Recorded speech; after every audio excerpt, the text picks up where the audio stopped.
Am avut ocazia să-l întreb pe proaspătul prim-ministru Trudeau ce părere are despre, evident, multiculturalism. La vremea discuției noastre, Justin Trudeau era un simplu deputat liberal. On the mostly right-wing media, let's call it like that, one idea that multiculturalism is a kind of old and faded idea, and they're talking more and more about the melting pot, American melting pot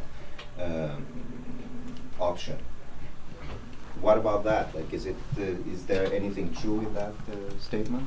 I think the melting pot is a terrible idea. I think it doesn't fit Canada. I think Canada is being the example and the solution for the world by showing we can get along even though we're very different. That we define our identity by values, not by background or skin color or anything else.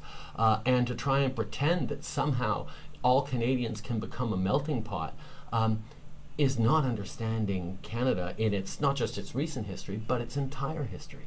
Canada was built on a fault line between French and English, heavily influenced by the Aboriginal Canadians who showed the French and the English how to survive in this country that was too big and too cold. And a big part of that that surviving was being open to others and learning and being there for your neighbors. So we have a country that, even though it was built on these fault lines, from the very beginning couldn't define what a typical Canadian was or looked like.